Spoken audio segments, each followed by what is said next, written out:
और दादा ससुर को बड़ी बेरहमी से मार डालती है।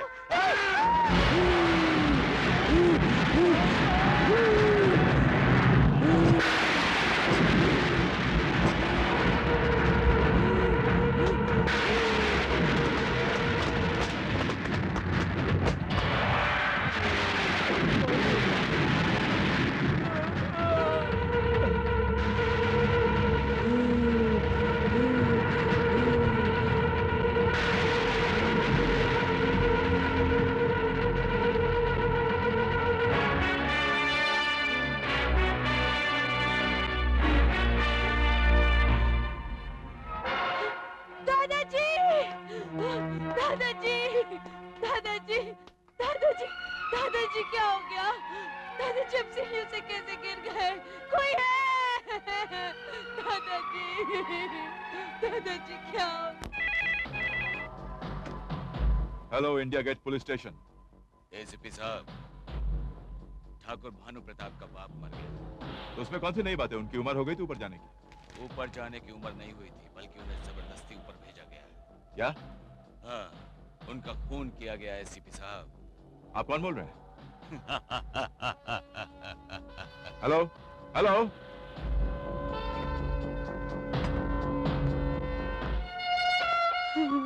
कल रात उनकी तबीयत बहुत खराब हो गई थी, बहुत कमजोर हो गए थे दादाजी। सीढ़ियों से गिरते वक्त सर पर चोट लगना ही उनकी मौत का कारण बन गया।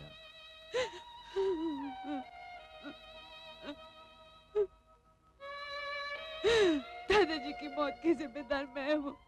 अगर दादाजी का हाथ मेरे हाथों से नहीं छूटता तो ऐसा कुछ भी नहीं होता।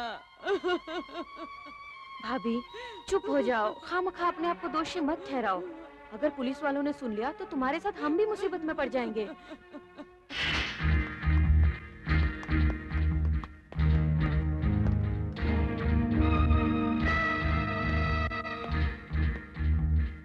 एसीपी अर्जुन, तुम यहाँ? जहाँ कहीं भी जुर्म होता है एसीपी अर्जुन वहाँ जरूर पहुँचता है। जुर्म? कैसा जुर्म? ये जुर्म। ये तो एक हादसा है। आप कैसी बातें कर रहे हैं? अरे ये तो सीढ़ियों से गिर गए थे। Yes yes ACP, it's an accident. No doctor, this is not an accident, this is murder. खून हुआ इनका। गलत, बिल्कुल गलत। गलत को तो मैं सही करने आया हूँ। अच्छा, बाय द वे, जब ये हादसा हुआ तो आप कहाँ थे? मैं अपने कमरे में अपनी पत्नी के साथ टीवी देख रहा था। नंदिनी स्वेटर बुन रही थी। तुम? मैं किचन में था, वहाँ भिंडी काट रहा था। कभी कभी पीठ में खुजली आती थी तो चाकू से खुजा लेता था। नहीं साहब, ये झूठ बोल रहा है। ये किचन में मुझे हॉरर फिल्म की कहानी सुना रहा था और ये भी कह रहा था कि एक आत्मा लड़की के शरीर में घुसकर किस तरह खून करती है। Shut up! ऐसी बातें सुनने का मैं आदी नहीं। दुनिया कहां से कहां पहुंच गई और हम हिंदुस्तानी अभी तक चुड़ैल और भूतों में लिपटे हुए हैं। ये शायद बहू है आपकी? जी हाँ। मैडम, जब ये हादसा हुआ उस वक्त आप कहां थे? मैं दादाजी के साथ थी। दादाजी को सहारा देकर सीढ़ियाँ चढ़ा रही थी कि दादाजी का पैर फिसल गया और वो गिर गए। ये भी तो हो सकता है कि शायद किसी वजह से आपने उन्हें सीढ़ियों से धक्का दे दिया हो, ये गिर के मर गए हो। आप कैसी बातें कर रहे हैं अर्जुन साहब? कानून किसी का दुश्मन नहीं होता भानु प्रताप जी। अपना फर्ज निभाने के लिए कभी कभी से अपने आप पर भी शक करना पड़ता है।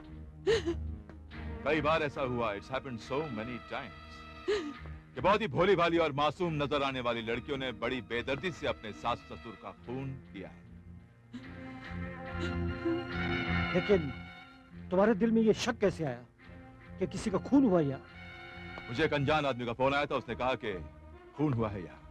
और तुम कानूनी लठ लेकर यहाँ चले आए।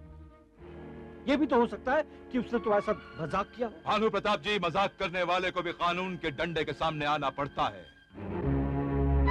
वैसे मैं अपना शक दूर करने के लिए इनकी बॉडी को पोस्टमार्टम के लिए ले जाना चाहता हूँ, इफ यू डोंट माइंड।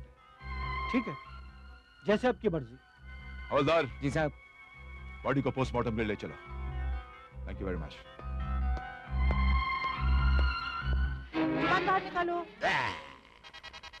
और निकालो, और खोलो, और खोलो। ठीक से बैठना। ठीक से तो बैठी हूँ।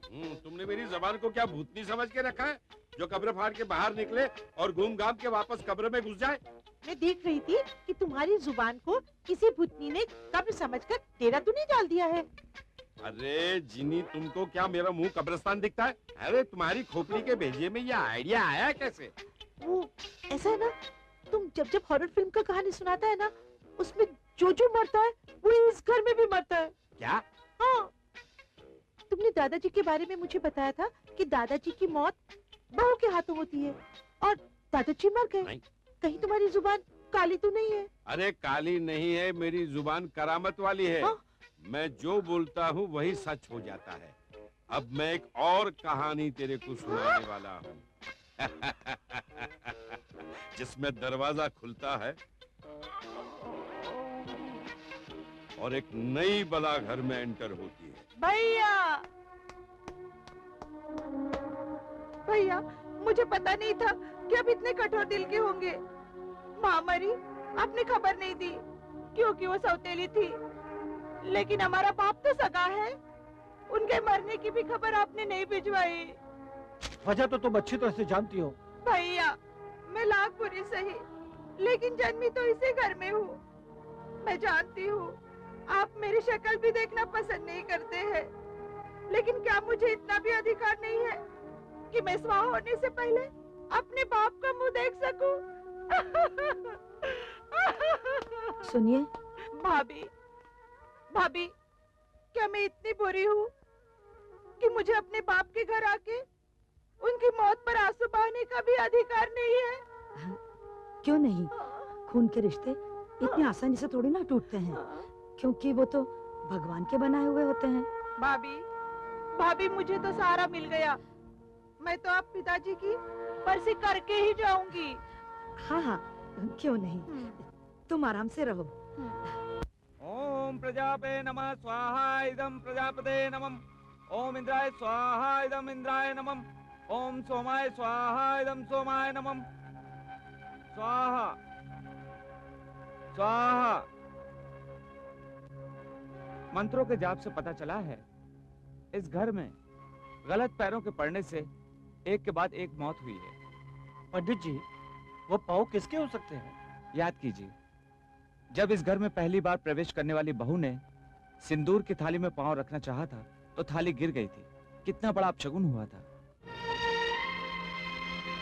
कहीं आपका इशारा बहू की तरफ तो नहीं है? जी हाँ, मेरा इशारा उसी की ही तरफ है। ये सब बकवास है। शंकर की बात मैं ये नहीं मानता। देखिए, मुझे तो पंडित जी की बातों पे भरोसा हो रहा है। हो सकता है शायद बहू। भाभी, ऐसी बातों पे भरोसा मत करो। कोई भी घर ऐसा नहीं जहाँ कोई पैदा नहीं होता या मरता नहीं है। मगर किसी की मौत को किसी के अशुभ होने से जोड़ा जाए तो हम सभी अशुभ है, क्योंकि हमारे चारों तरफ रोजाना कोई न कोई मरता ही रहता है।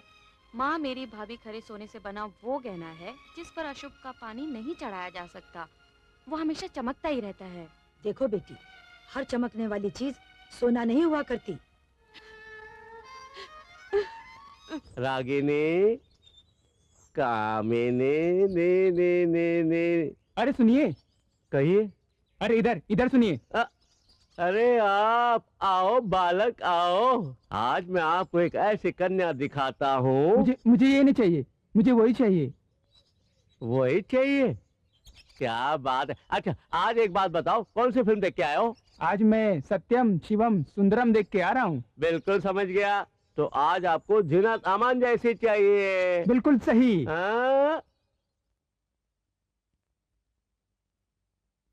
सुकन्या, सुकन्या, तुम्हारा चांद जैसा चेहरा तो दिखाओ। दिखाओ ना सुकन्या। सुकन्या, मैं तुम्हारे लिए तड़पता हूँ, तरसता हूँ। मुझसे क्या शर्माना।